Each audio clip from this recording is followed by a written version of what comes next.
Hey guys, Joshua Gundam here, and today's my birthday. And I am 30 years old today. That's right, I am 30 years old. And I am not ashamed that I collect action figures. Because it's awesome. I'm also not ashamed that I have a successful business selling action figures. Nor am I ashamed that I have this awesome stop motion animation series. So, yeah. And I'm not ashamed that my wife got me the Japanese EZ8 for my birthday. And that makes me real happy. So let's get to the review of our figure. The Japanese EZ8. Yeah, this is one of those figures you don't see it hardly ever. Very few people have it. You don't see a lot of OITMS team Japanese suits. Especially here abroad in the US or other parts. Maybe the Japanese Goof Custom, as it was re-released later. But as for the original ground type Gundams, not so much. And that's kind of sad because they're all kind of different in their unique ways from what I can gather by looking at the pictures. But I finally got one. As you can see, there are some big differences here. Most notably, the color scheme. The EZ8 Japanese release, aside from its awesome panel lining, is kind of an off-white color, which really matches up with the show quite well. Contrary to that, the American release is this somewhat off-yellow color. Kind of fitting, the GPO2 American release, that was off-color, the Camphor was off-color, the Alex's armor was baby blue instead of gray. Minor variations that actually look pretty cool when you stick them on a shelf side by side. But if I had to complain, which I didn't know that this was a different color originally, but now knowing, I could complain, you know what, come on US release, get the colors right. This is important. These are action figures we're talking about. Important stuff. So, yeah. Color scheme, very different. Details are quite nice. That panel lining really brings out a lot. Comes with the exact same accessories, even down to the hover truck. I checked that because I wanted to make sure. This is the Japanese hover truck here. Honestly, I don't see any difference between the normal hover truck and this. Both have an EZ8, which I should note is interesting, because most of the Japanese release Gundams didn't have insignias on them or numbers. For the most part, only the US releases did. This looks a little shinier on the underneath, the plastic does, but all in all, it's the same hover truck. No differences there. That moves a little bit. Came with the same kind of backpack that you see on the other one. So they both came with this two backpacks. Of course, the backpack here is the same color as the EZ8. Beam saber hilts.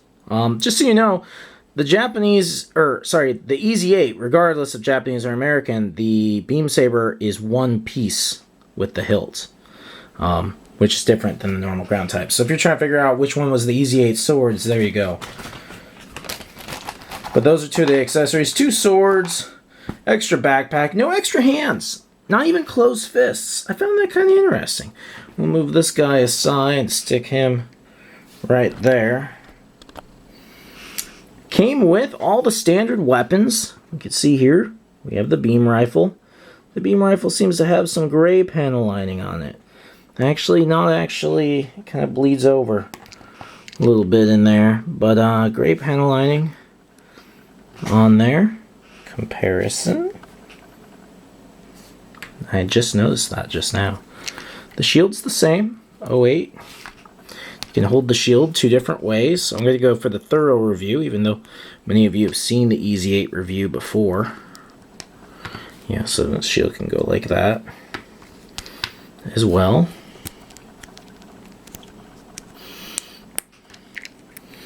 I'll tell you, one cool figure is the Battle Scarred EZ8, but we only got that one here in the US.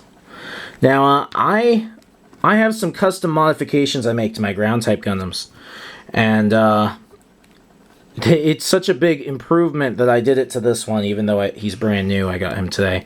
You cut off the little nubs here with a hobby knife. And then your backpack can open while it's in there. At the same time, you glue your backpack together. You don't glue these. They're just in there. But you glue the backpack together so that it actually doesn't explode when you open it. But all the weapons are in there. The machine gun, the bazooka. If you're curious about those, you can go watch the, I'll show it, just so you don't have to go elsewhere. But yeah, that's my little improvement right there. The great thing about the backpack is it holds all this stuff, and then you can put the weapons together, you know, as he needs them. And so we have the EZ8's unique bazooka. You don't ever see anything else using this, though I'm sure that it was used by other mobile suits. Backpack can come off, can switch out, this pops out. If you still had those nubs there, this would still come out, you just wouldn't be able to open it while it's still in the actual backpack. Of course, my phone wants to ring while I'm doing a review. I'm too far in to quit though. This other backpack. Machine gun has a side handle. He can hold all the weapons in his right hand. The left hand is just a sword hand. And just to show that off, I just got that loosely in there. Some neat things about the EZ8. This part comes off. Why? I don't know, but it's cool. You get to see the details of that a little bit better. And it stands for Extra 08. It's not 81. You can see both of these have their insignias, which, like I said, is a big deal. You don't usually see the Federation insignia on anything. But 90-degree turn in the elbow, or bend in the elbows, hands turn, arm turns there, arm spins completely around, moves there, head turns 360 degrees. The body, not 360 degrees though. Leg goes that far forwards, that far back, knee joint, foot's on a ball joint. This moves a little bit.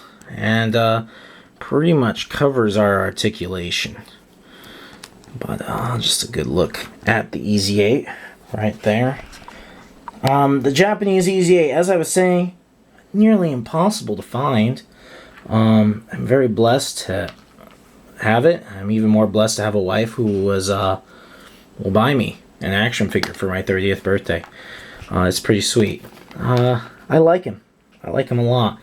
And I gotta say, I like him a whole lot more than the US release. Well, I hope you've enjoyed the review. If you're looking for Gundam MSIA action figures, make sure to check out our store, Gundams R Us, your favorite arms dealer. There's a link down below in the more info area, and we get new stuff all the time, and sometimes we even get Japanese figures. I hope you enjoyed the review, and stay tuned for more. Catch you guys later.